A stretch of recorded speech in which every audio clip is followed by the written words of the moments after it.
ఇప్పుడే జీ5 app download చేయండి. చూడండి మీ ఫేవరెట్ టీవీ షోస్ ఎప్పుడైనా ఎక్కడైనా. ఆరు చనిపోయిన ఇన్ని రోజుల తర్వాత తన అస్థికలు తన ఫోటో ముందు పెట్టి మొదటిసారి దీపం వెలిగించబోతున్నాం.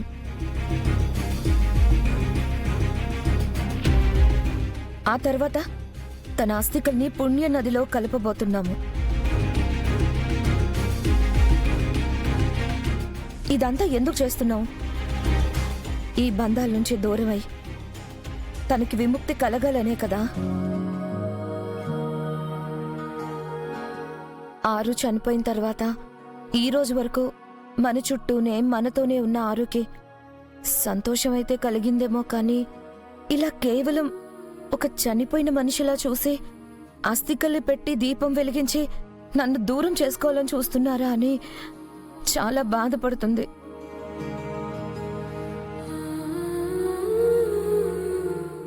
అందుకే మనం రోజు ఇంట్లో దేవుణ్ణి ఎలా పూజిస్తామో ఈ ఇంటి దేవత ఆరుని కూడా రేపటి నుంచి అలానే పూజిద్దాం.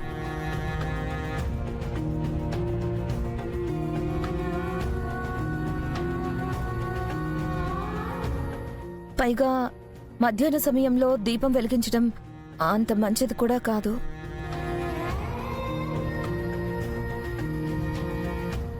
స్వామీజీ చెప్పారు కదా, ఎలాగో 3 రోజుల్లో పూజ చేయమని. కాబట్టి రేపు ఉదయం నుంచి మొదలు పెడితే మంచిదేమో అనిపిస్తుంది. ఏమంటారు?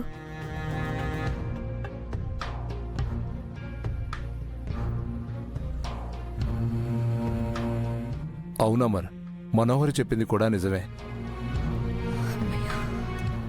రేపు ఉదయం దేవుడి గదిలో దీపం వెలిగించి అలాగే ఆరు ఫోటో ముందు కూడా దీపం వెలిగిద్దాం.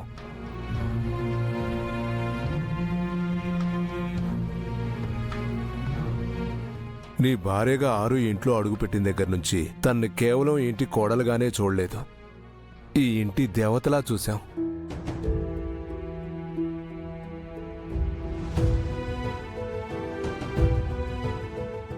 ఇప్పుడు మనందరి నుంచి తన ఉనికి కూడా తెలియనంత దూరం వెళుతుందంటే మనోహర్ చెప్పినట్టు చేయడమే మంచిది.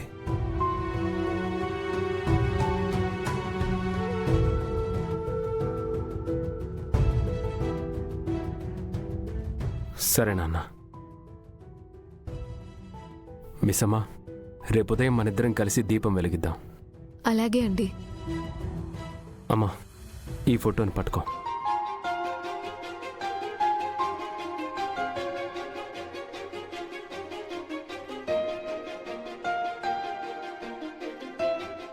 మిస్సమ్మా, అస్థికలు తీసుకెళ్లి లోపల పెట్టు.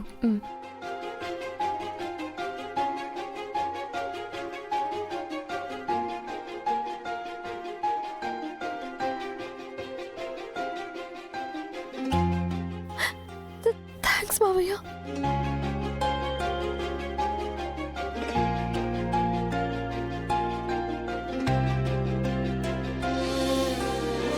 ప్రస్తుతానికైతే ఇది ఆ చచ్చిన దాని ఫోటో చూడకుండా ఆపగలిగాను.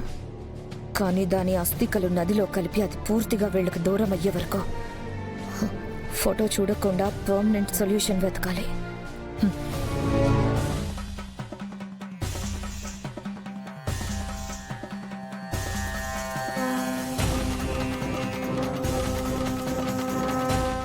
జీ5 యాప్ డౌన్లోడ్ చేసి అన్ని ఎపిసోడ్స్ పూర్తి ఉచితంగా చూడండి.